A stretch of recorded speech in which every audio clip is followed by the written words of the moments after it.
We don't really understand men. When it comes to love, they are ready to prepare for divorce. But for some reason, when it comes to their co-founder, they live under a delusion that they will live happily ever after. If what dealing with 140 plus startups have taught us, this never really happens. Things often start off rosy. Jack, a highly paid investment banker, resigns from his lucrative job at Credit Suisse, and he meets Tom, a highly paid back-end coder at Zoogle. They met at a bar and it was love at first sight. They want to build a startup, a fintech startup driven by blockchain technology and AI.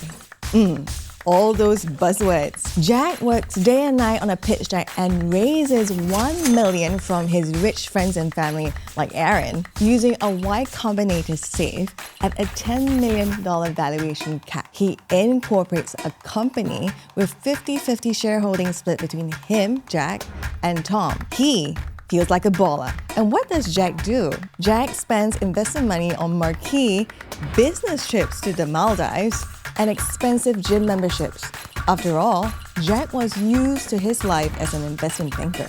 But little does Jack know, Tom is actually getting cold feet. In fact, he's not ready to leave his high-paying job at Zoogle, and he accidentally got his golden girlfriend pregnant. Jack starts messaging Tom and telling him, "Hey, buddy, we need to get the MVP ready by tomorrow. We're getting frustrations from investors." On the other hand, Tom is simply ghosting his messages. Tom finally drops the ball. He tells Jack, "You're emotionally abusive, you're not nice to work with, and I want out at a $5 million cash payout term." Whoa. Jack is flabbergasted. He goes on social media and tells everyone that Tom is a nobody should ever work with. In fact, he kind of goes a bit crazy and emails Zoogle to tell them that Tom has been moonlighting.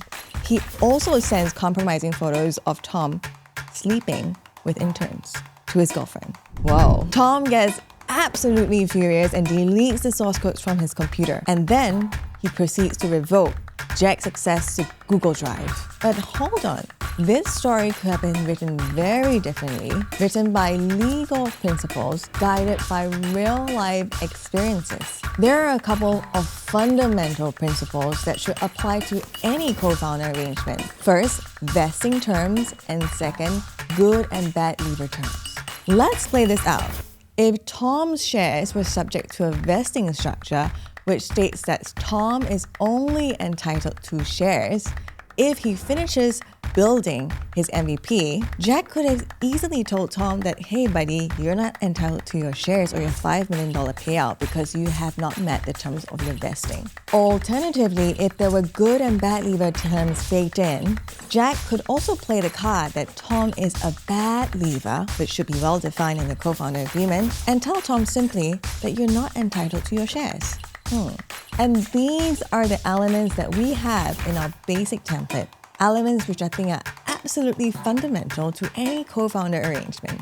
What more could have been done? The truth is, Tom wasn't the only bad actor here. Jack was pretty naughty as well. Remember, he went to Maldives for a business trip, he spent investor money at Marquee. And these are things that we solve in our standard template, where we look at governance control, we look at budget and expense control, and we also bake in confidentiality terms to prevent a situation where Jack writes into Tom's girlfriend and boss to basically shit on him.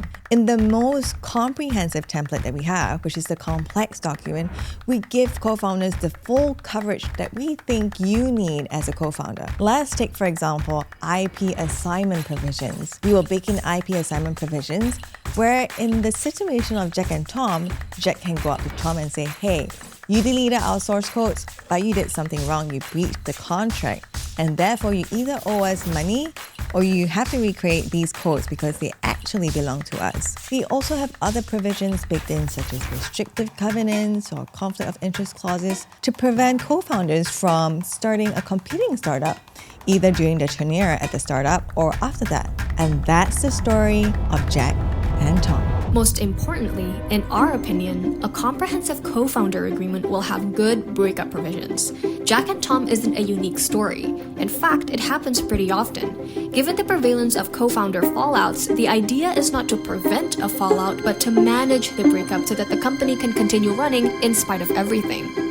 There are various mechanisms that this can be done, such as through a compulsory buyout or a pre-baked-in price determination for the shares. It was with Jack and Tom in mind that we created templates at FD Lite, powered by our experiences at FoundersDoc. If you'd like to give your startup a winning shot in being a unicorn, let's start with getting a good co-founder agreement in place.